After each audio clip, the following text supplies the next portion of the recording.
Hello and welcome to TA Intel, a podcast about the business of small business support. Each episode of TA Intel offers practical insights on leadership and professional development for the people who run and deliver services in entrepreneurial support organizations. I'm your host, Christian Conroy. I have over 30 years of experience leading organizations that enable small businesses to start, grow, survive, and thrive. I provide leadership and strategic support to economic development and educational organizations across the country. Joining me are Bryan Greenwood and Sonya Smith.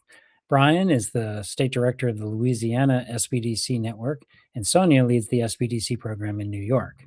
In this episode, we will be talking about their journey from being a deputy director of a multi-unit entrepreneurial support network to leading a statewide consortium of centers.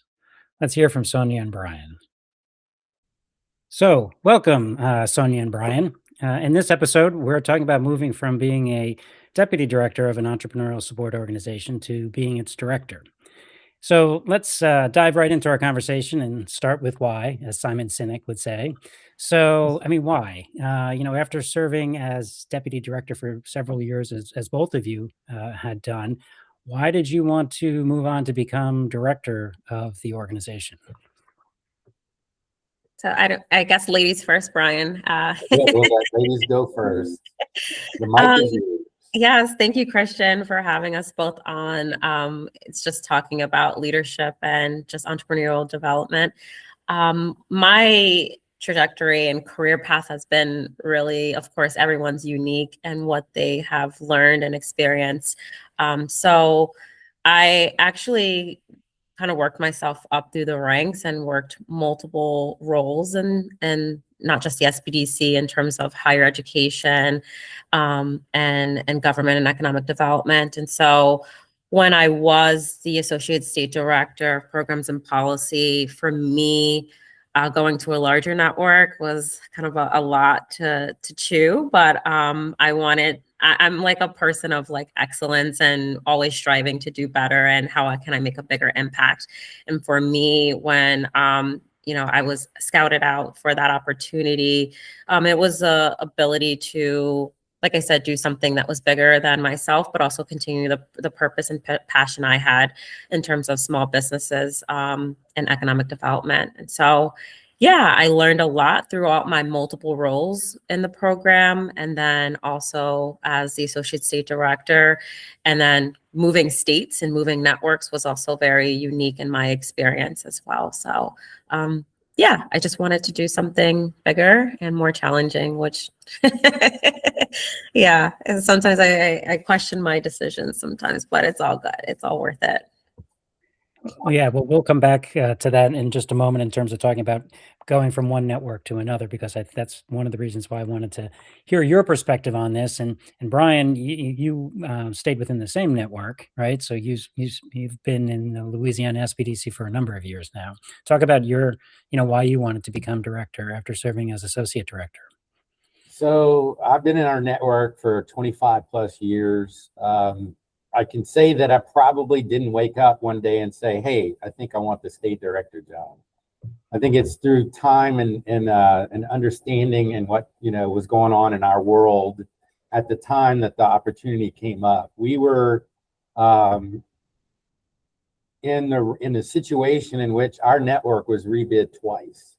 I've already gone through one rebid with another institution that the state office happened to stay inside of the same town, but just a different university. When the second time came around, it actually was awarded to the largest university in Louisiana, LSU, in the town that I live in. And I also am an alumnus of LSU. And I thought, well, hey, now the opportunity shows up in my back door, why not? And as I started thinking about it, I'm like, well, I can certainly use my experience in the transition from one, host to the other.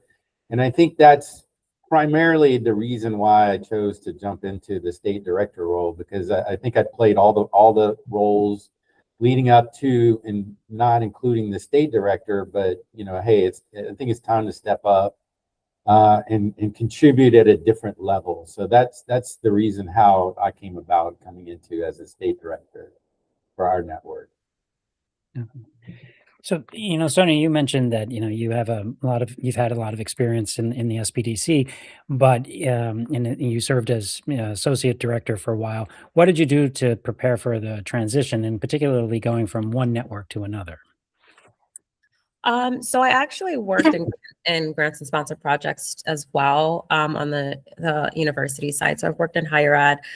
So like I think my background overall, whether it was my accounting finance background, grants management, working with stakeholders, all that, the policy and programs is kind of like my sweet spot, which is totally different from my finance background. So I learned a lot of working with stakeholders and working with program development and how to look at analyzing services and partnerships and what that public-private partnership looked like.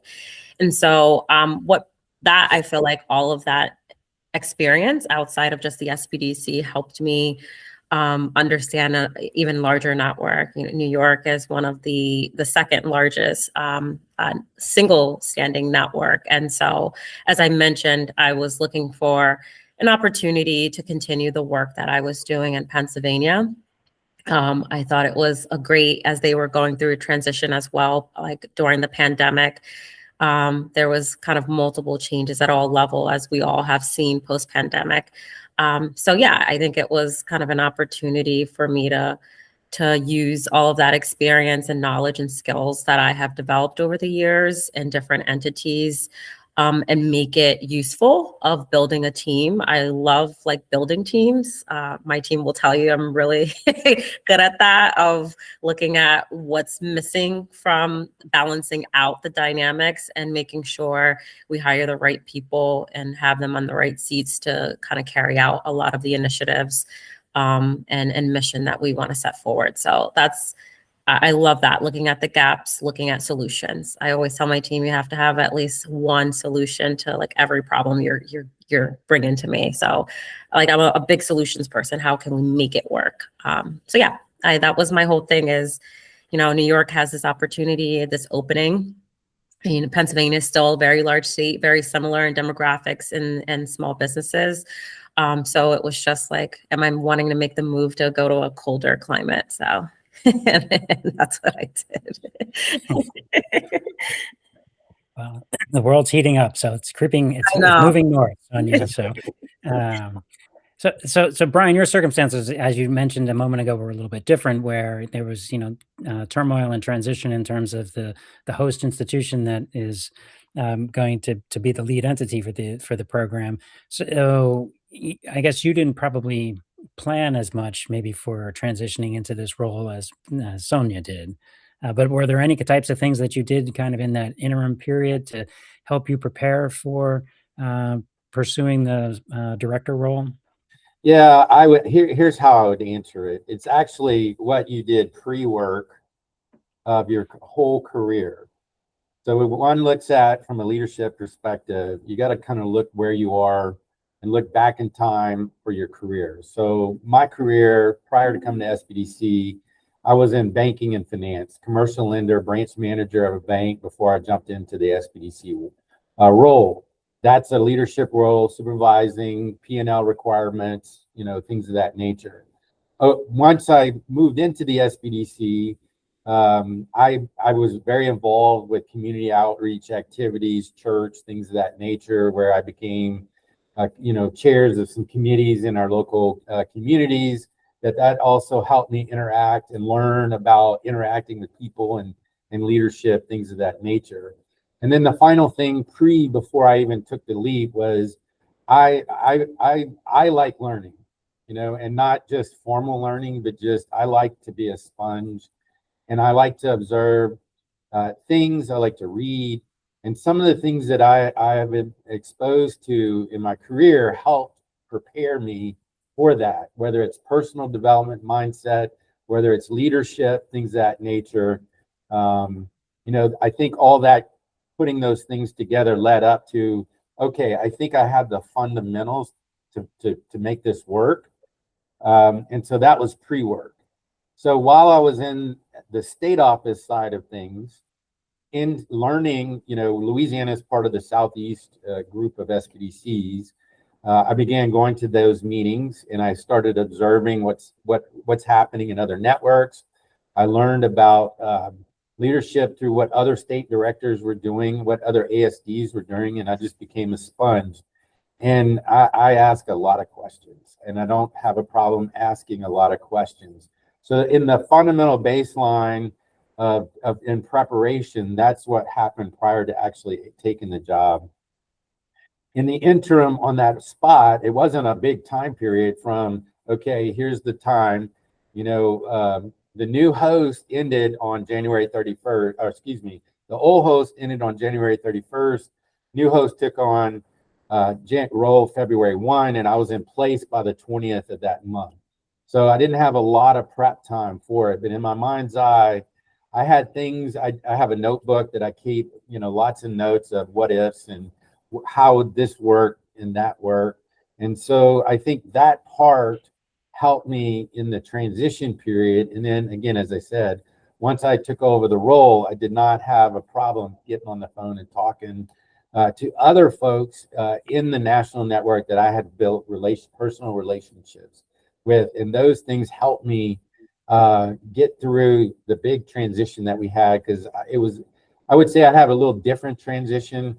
I didn't step in a role where it was a going concern. We had to build an office. We had to build a team because the lead center host had changed, and it changed geography. So we had to work with moving furniture and all that fun stuff. So.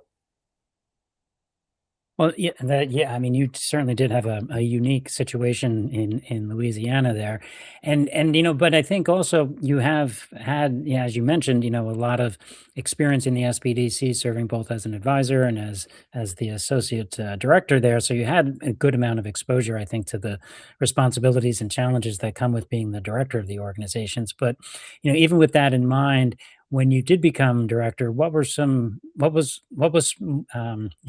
unexpected about that? What kind of, I'm sure there were some things that turned out to be a little bit different than you had expected. All right. In life and leadership, there's one word that we all have to use because we never have perfect information. That's called assumptions. And when you make assumptions, you do the best you can with the information that is provided to you. Going through one transition of a lead center host, coming on board, and the second, I made an assumption that, you have a full team, which we did, because it's all the same people for the most part, but the geography difference changing and the nuances of the new lead center host I'd already worked for in the past, but I had to relearn that.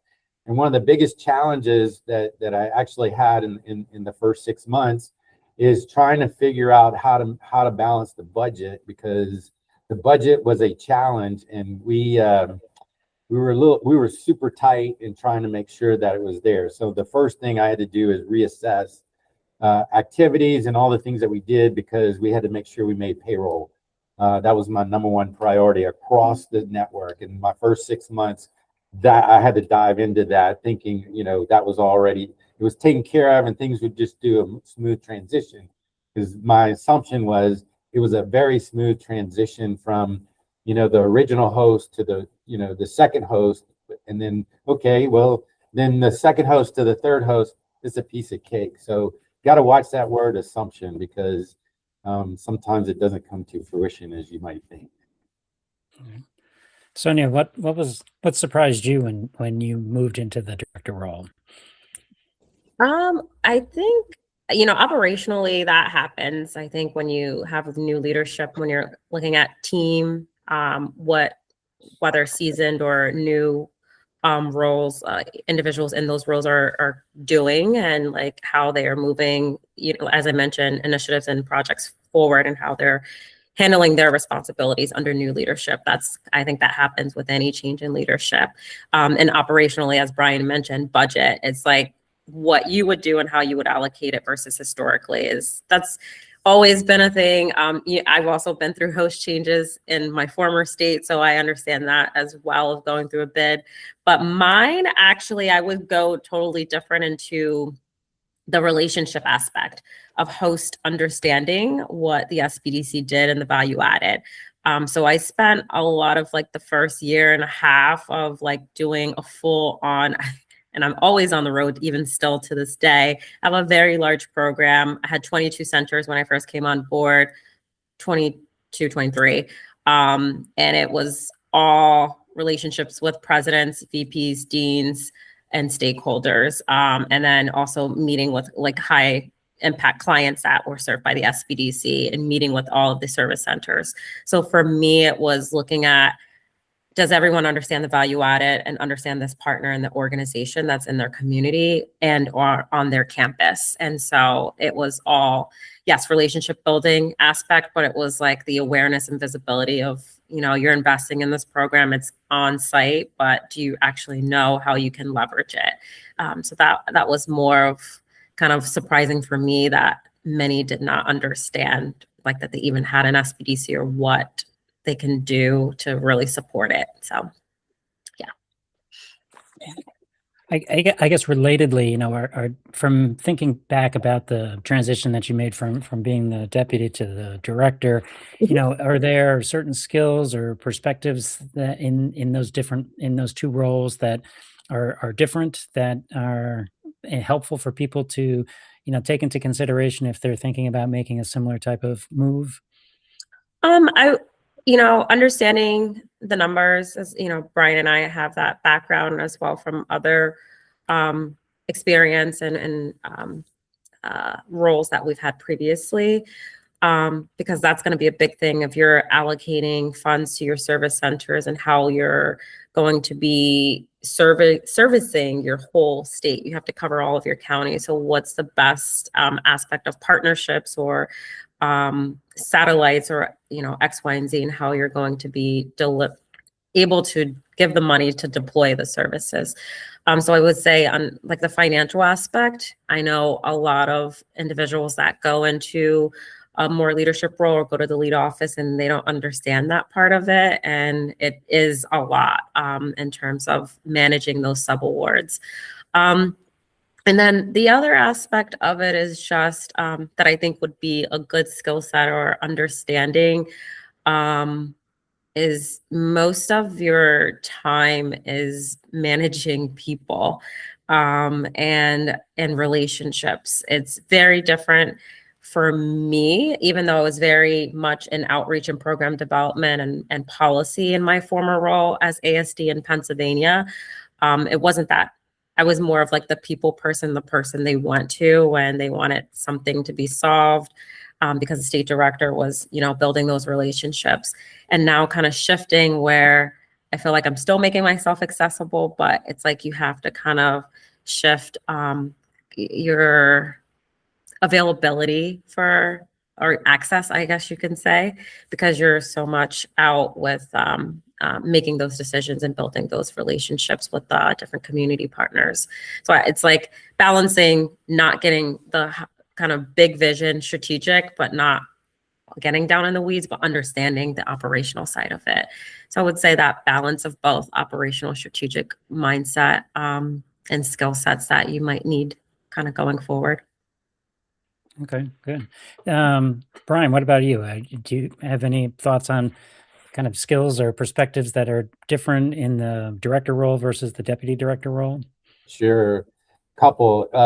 The first I would say is vantage point. So using an analogy of a 10-story office building as your deputy associate director, you're probably operating on the 5th, 6th floor. But when you're the state director, you're either at the 10th floor or you're on the roof with your binoculars looking over the horizon as a perspective. In addition to that, as a deputy and an associate, you're providing information to the state director so that the state director helps them be able to make an informed decision. So as a role, as an ASD, I would always, whenever there's a situation, I would have to prepare a few options and then present it to the state director, because the way the program is, the state director has the ultimate final say so in how things operate. So from that perspective, it's like, here you go, make your decision. But from a the state director side, now it's your role to, take the information and make those informed decisions. Other skills it reaches back to my banking days of business development, being out in the community, networking, people skills, being able to connect with people and work with them in a variety of ways to support the needs of small businesses, as well as startup entrepreneurs in each, in our state, in our communities. For that we have to refine, because sometimes as an associate, we're crunching numbers and we're doing a lot of things on the computer. We've got to, do things like this virtually as well as in person. And then I guess the final thing from a leadership perspective is, it's a way that you've got to step up again to that higher level of vision to see the horizon, but then at the same time, be able to be micro, to have that connection in the one-on-ones of your people and helping them, get the best out of them by figuring ways of how to remove impediments from their jobs, or helping them where bottlenecks may be. So those are things that I have observed in the 4+ years as a state director that I'm doing more and more and more of, is to be able to work with individuals and find that, knowing how to connect with individuals based on personality traits and types and how they like things, how they learn, and present it to help them, because they're our field people. They do the one-on-ones, they do the training for us. So we've got to find ways to help them, maximize their skill sets and so forth on that. So you both have touched a lot on relationships, and really about how this role is very much about managing relationships. So how have your relationships with your teams within your organization changed since becoming director, since you changed roles, or Sonya, in your case, since you entered a new program? So Bryan, maybe if you could talk about that, because you had existing relationships with the Right. team before you transitioned into becoming director, and so what kind of challenges did you have in terms of managing those relationships? So a couple of things. The first I would say is, being as long as I've been in our network, we've had lots of long tenured folks. We had very little turnover pre-pandemic. And then as we came out of the pandemic, we started seeing turnover due to retirements. So the first thing that I basically had to do is going from a peer to a leader. So there's a lot of folks that I have worked with 10+ years through different roles that I had throughout the course of my career inside of our network. So it's a different perspective and a different layer, if you will, that I had to step up and help and then find a way to transition away from, peer to a leader on that. Excuse me. The next piece of it, though, is when you have turnover, is now you have to figure out how do you retain who's left and get that relationship built, and understanding what are the dynamics, that is there. Is it a work environment? It pay, unfortunately, we have limited resources that can compete with the private sector on pay, but there are other ancillary things that we try to get creative about, what being in our network and the benefits that both tangible and intangible of being part of the network and a host institutions, types of things that would help retain that. And then when the new people came in, it's like mentoring one-on-one, trying to help fast track skill development and experience by being exposure of different projects, through repetition. That the people side of things and the leadership of it, and instilling ways that people can help make their own decisions in their situation, was something that we had to sort of redirect, soon after, about a year or so, year and a half after taking over, because of our turnover. We had a number of people that retired, and that institutional knowledge unfortunately left. We tried to, capture it as best we could to preserve the knowledge for the future generations of our workforce. But that's just one of the things that we had to deal with early on. But Sonia, for you, I think it was probably building new relationships, right? Like when you came Yes, in? yeah. And in Pennsylvania, I went from a graduate student to a leadership role. So it's totally, different in the aspect of peer-to-peer over the, my tenure to, and now having people report to me. So yes, like I said, the ranks were very different in Pennsylvania and New York. It was completely starting over, which is, yeah, it depends on where you are in your career and how you want to set that up. It can be a challenge, but I found like it was an opportunity to develop these new relationships. I'm all for being out, especially in person post-pandemic. A lot of my team was working remotely. So as I mentioned, about the first year and a half was me really just hitting the ground, trains, planes, and driving constantly to meet in person. The building relationships is not just understanding their role, and also part of it is managing people and resource allocation in terms of skill sets. I say showing up and caring and being authentic about that, especially post-pandemic. A lot of people were going through a lot of situations of home and work life. And so I think for me was actually building a genuine relationship with them and not just having them as a staff member in my network. And that was really what that first year and a half, and continuing, I still do site visits or go out for events and things of that nature. And it doesn't even have to be a site visit. I could be doing a totally different event in an area, but I'll just stop by the center just to have a conversation with them, check in, see how they're doing. And that I think has helped develop and them understand that I'm a leader of the organization, but also I see them as people. And so I want them to be great as people first and healthy to be able to then show up for their job in their community and serve their small businesses. So yeah. And then a lot, as Bryan stated, and when you talk about formal kind of mentoring, professional development, team building exercises, our staff training, I do a lot in terms of awards and recognition. It's all about building, like I said, that relationship kind of has to take other shapes in order for people to everyone wants to be seen, heard, and understood. So this is the basics of relationships. And so I think it's more than half of my centers said they have never seen a state director come to their site. So like me even having lunch and staying after an event and talking to them kind of meant a lot to them. And so that's my whole thing, is having authentic conversations.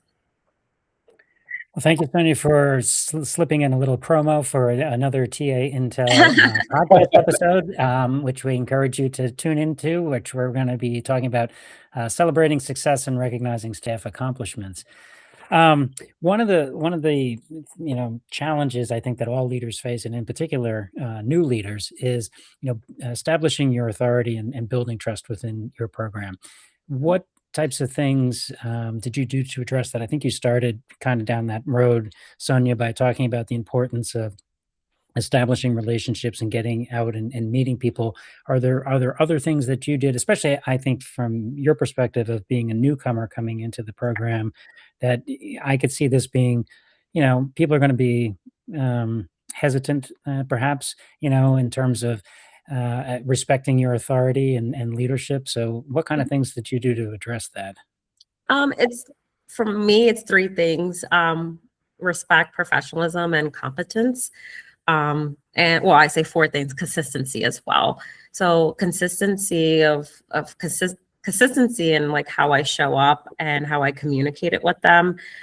Transparency is important as well. I think understanding that the lead office is here, I think, as Bryan stated, to remove the hurdles for them to do their job in the field.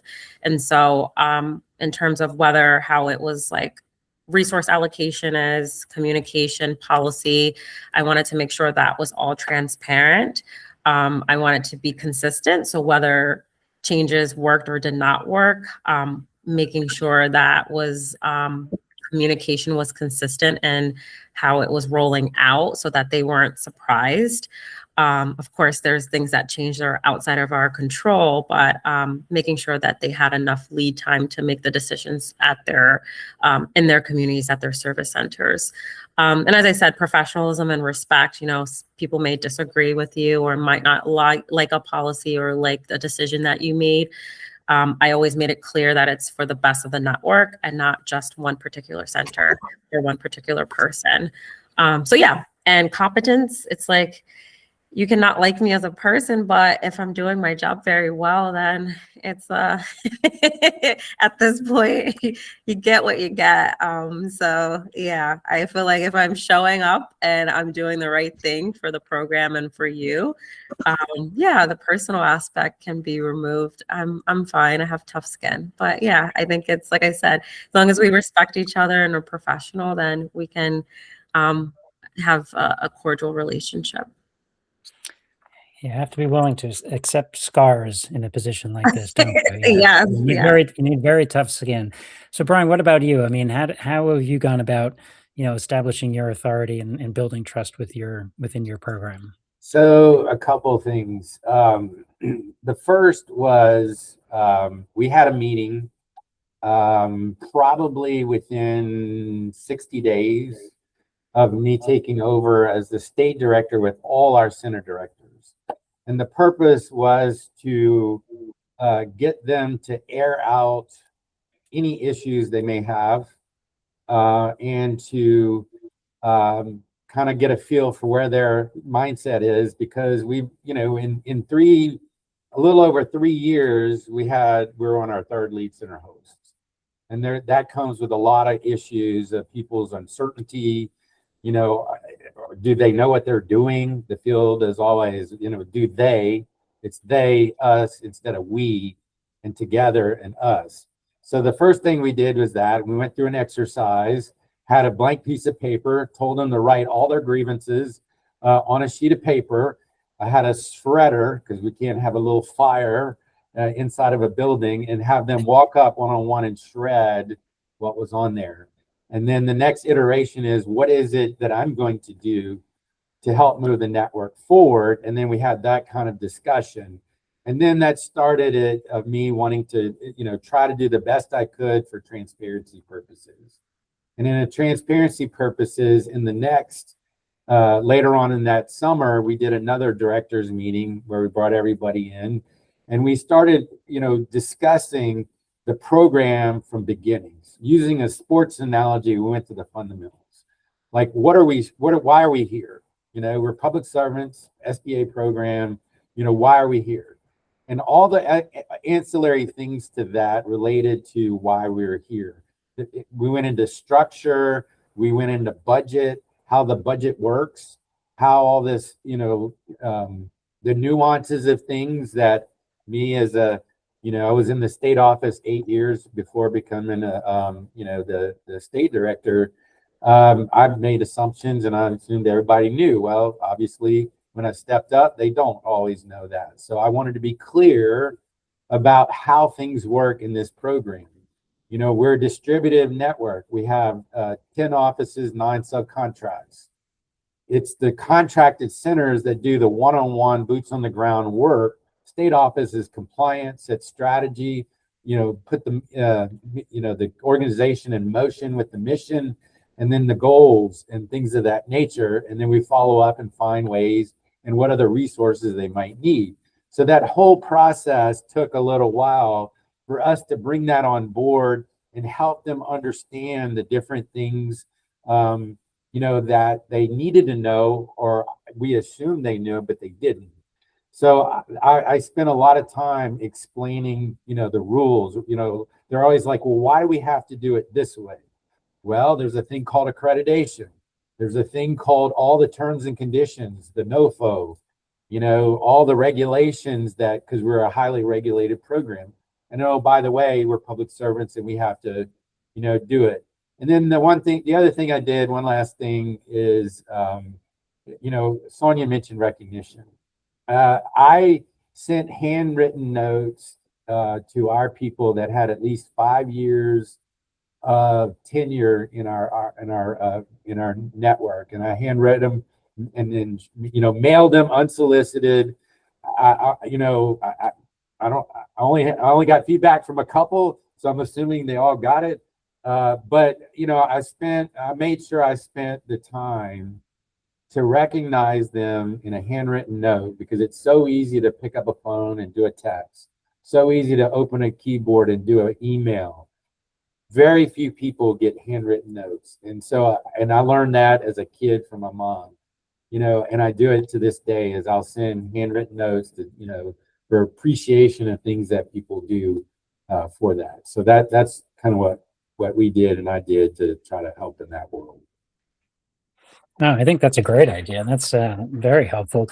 I want to go back to the comment you made about the meeting that you had, and you had the shredder in the room where people, put in the things that they didn't like anymore.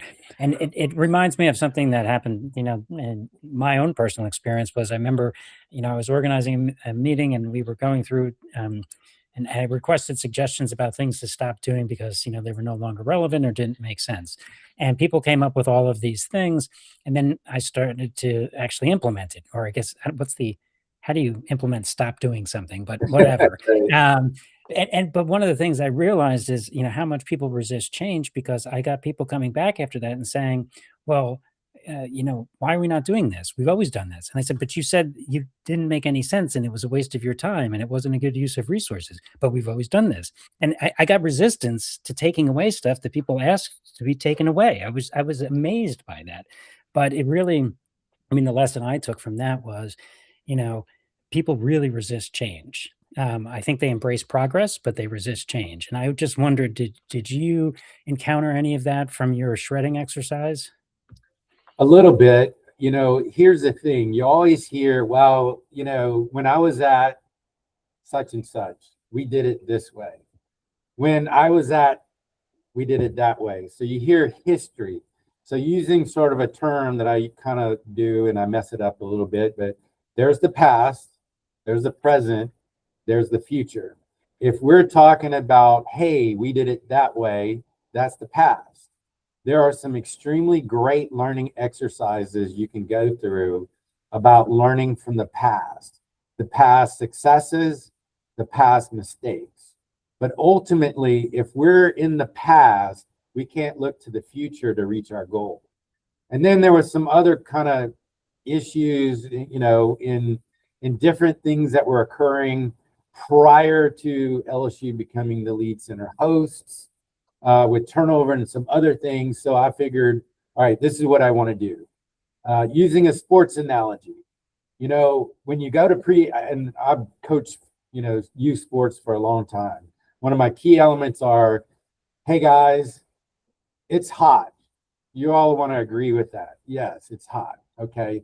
Can we come to this conclusion? Are we the only team that's hot during the summer months? No, everybody has to deal with that. Okay, fine. So let's not make that the excuse.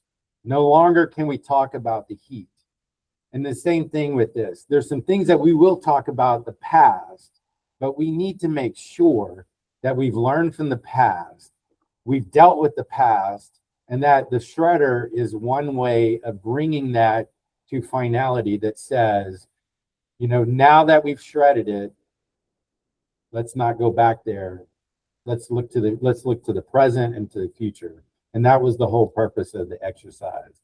And I got some, pretty good feedback. They kind of thought it was a little quirky exercise in the beginning, but as we talked about it, the real issues started bubbling up. And that's what I really wanted was, what are the real issues? Mm-hmm. I didn't want surface stuff because everybody knew what the surface stuff. I wanted what deep-rooted issues. Yeah, I want to add to that. I like the shredder. We did something different, Christian, and I think I know the experience you went through of when people ask for something and then they're like totally forget, because change is kind of jarring for people.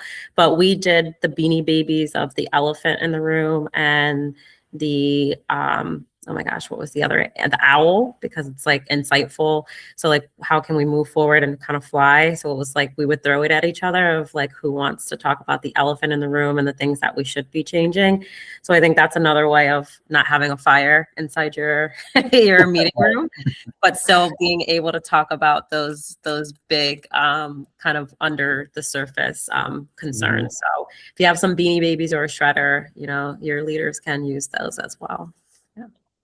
Yeah, no, I think these are great examples. You know, we've spent a lot of time talking about managing your team, and what I want to shift gears a little bit because I think one of the more nuanced components of leadership is managing upwards. So, what has your experience been like in terms of building relationships with, you know, those around and especially above you? So, I mean, you know, manage, you know, one of the lessons that I certainly took away is that, you know, your number one job is managing your boss. So, you know, how have you tackled that? And I Um, may Sonia, if we could start with you because you came into the organization, you know, as an outsider, so you didn't have an existing relationship with the folks there. with So anyone. Yes, yeah, I moved a week before Christmas in the middle of a pandemic. So okay. it was fun for me.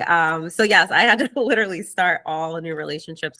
I think that's good in its own way and unique because you can kind of use that as your way to, you know, people want to meet someone new and explain kind of like Bryan said, how they've done things or their connection. And you can do your listening tour and gather that information. So for me, it was, and I love data. So for me, it was like how many data points I can gather, and it was all on those relationships and conversations. So my former boss, so I am on my third vice chancellor at this moment and third chancellor. So I have had my own fair share of changes at the institutional level.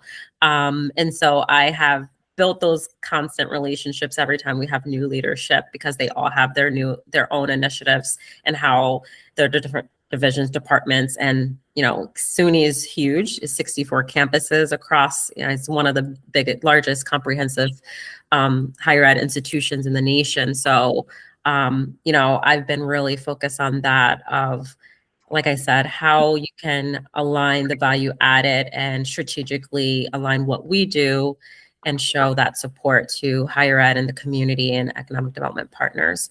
So for me, it was literally just starting off very new and just hearing what they had to say. The other difference is that I was used in Pennsylvania, used to being on campus previously. Before I came on board, the SBDC was always had their own lease in like a corporate or like plaza. They were never on site. And so that was also a little bit different because they never really saw the SBDC as part of the institution because it always had its own location. So that was another thing of bringing the staff kind of in-house and having that relationship where we can see people in the hallway or have department meetings. Like my director of marketing communications meets a lot with the director of marketing communications or the vice chancellor of marketing communications at SUNY. So then it started to have some synergies within the departments to have support. So that was a big thing for me is visibility, awareness of the program, and then showing how it was a value add and alignment to what they had already part of their strategic plan. Bryan, what about you? What's it been like, you know, managing those above you in a large institution like LSU? So LSU is our largest university in our state. Our campus that we're on, I mean, it's 35,000+ students, you know, 3,500 employees. So our division falls under the Office of Research. And early on, we were in the Innovation Park, and is where we were located in that vertical of the university.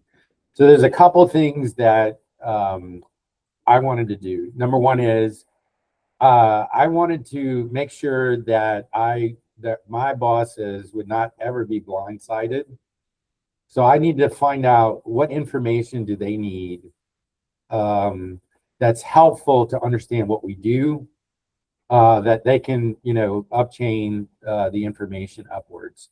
because, like Sonya, I was the data person for our network, and I knew our numbers, and I could, spout them out, and I could, provide a ton of information.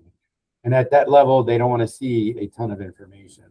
So a couple of things that I would do is, for a while, I would send what I would call the 5-bullet Friday. And I would give 5 bullets, very brief, of all the things that happened from the previous Friday to my supervisor. And over time, they liked it. And I said, hey, give me course corrections if you ever need any, and so forth. But the other thing is to get an understanding of where the university is going. When I came on board, there was a new president that had just been seated and a new provost. So there was a lot of leadership change as I was coming in. And I'm fairly certain they probably didn't know that they had just been receiving, an SBDC.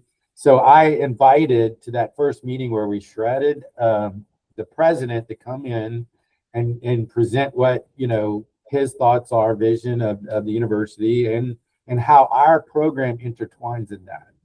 And then as we were going through other iterations of things in communication, I pulled down, the university had a 5 vertical strategy of areas of strength of the university's research areas. And I was trying to figure out, okay, how do I fit in that world? So looking at the university's strategic plan and finding ways that we could see ourselves in one or more of those verticals to help not only the university, but the College of Business is what we try to do. And then we provide annual reports that we do hard copy printing that we would print and provide our folks. Anytime they ask for information, we get it real quick to them. So it was just trying to provide, brief sound bites to help them get a clear picture of what's going on, so that they could grab it and go to their meetings and present whatever was needed. So, we could give them a lot more. I could give them, occasionally I would give them our annual report that we'd have to write to SBA, the semi-annual and annual, to get a feel for what's going on, things of that nature. And then if there's any change in situations of turnover, we'd let them know the landscape, because being the leader of the largest university in our state, the regional universities, there are interactions, and that's a relationship that the president and the chancellor of LSU have to always be cognizant of for that, and they are also part of our subawards. So speaking of brief bullet points to wrap up, what would, can you offer listeners 1 or 2 key pieces of advice about, making the transition from being a deputy director to a director leadership position? Either one, just jump in. I thought you were going to.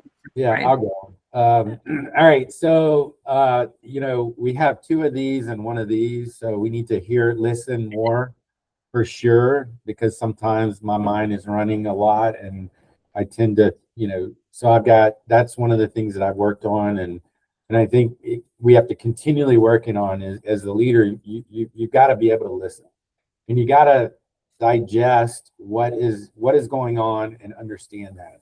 So that's kind of one thing on that. The second thing is transition, that is relationships. We're in the people business. The greatest asset we have are the people that work for us. And so we've got to find ways to make connections with them, and not just look, as some people might think, oh, the proverbial number. I'm employee number, 450.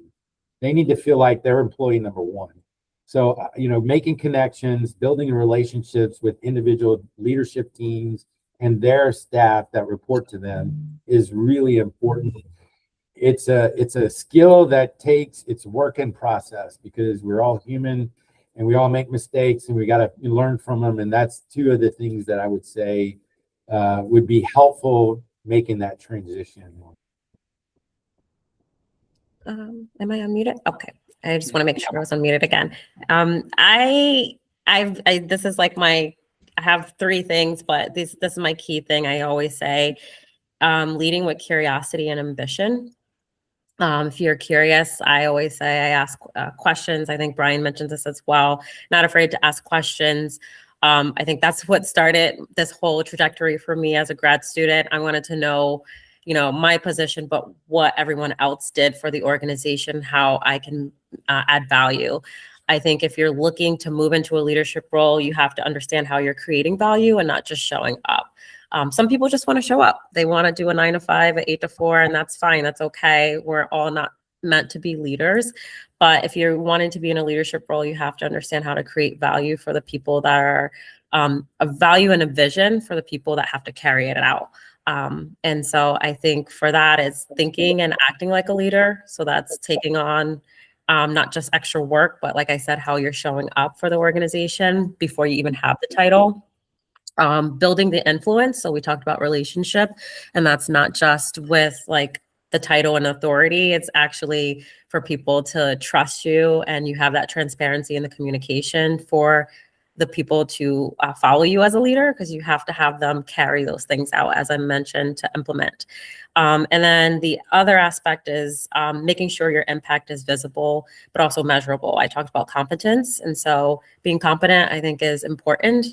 We all make mistakes. We're human. We're going to have flaws. But I think understanding your skill sets, understanding where there are strengths and weaknesses, building a team around that, but also working on your own professional development and learning is really important as well. And not being afraid to say you don't know, and you'll get back and figure it out. But I say, be curious, be ambitious, show your competency, show up as a leader before you even have the title, and build those relationships of authority that are genuine without actually kind of pushing people away. You want good leaders. I think people gravitate to who they are. Well said, well put. So thank you very much, Sonya, and thank you, Bryan, for participating in this conversation about what your experience has been like moving into the leadership role of an entrepreneurial support organization. I think that you've offered a lot of insights and some, quite frankly, some great ideas that a lot of us, I think, can take back and implement in our organizations and as we continue to pursue our leadership journeys. So thank you again. You're welcome. Thank you so much. Thank you for joining us. We would appreciate it if you could do 3 things. 1, subscribe to this podcast at TA Intel. 2, share this podcast with your colleagues. And 3, leave us a comment on what you'd like us to cover in future episodes. We hope you'll join us again in other podcasts of TA Intel. And if you're thinking about leading an SBDC network, you might want to consider participating in the Ascend Accreditation Accelerator. Here's a quick overview of it. Welcome to the Ascend Accreditation Accelerator. This program is designed to help you streamline your accreditation process. The purpose of the Ascend program is to ensure you are fully prepared for accreditation. We will help you assemble the necessary documentation and understand the standards. Through Ascend, you will receive tools for development, management, and benchmarking. You will also get samples, interview exposure, and an assessment tool for your program's operations. The program includes 7 on-demand webinars detailing the Ascend model process. It also features 6 live peer learning sessions on Wednesdays. Ascend provides 3 key tools and essential resources to demonstrate meeting the standards. A key item is the Accreditation Documentation Tool. This helps manage the materials to include in the self-study.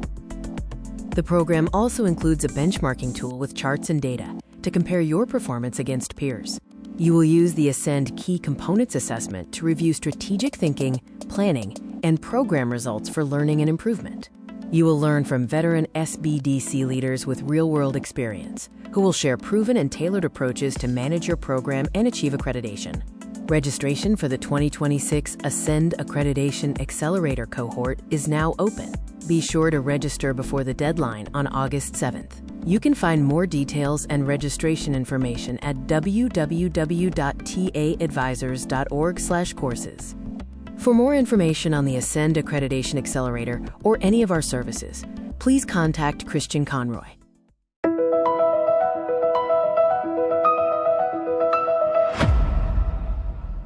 TA Intel is a production of TA Advisors, LLC.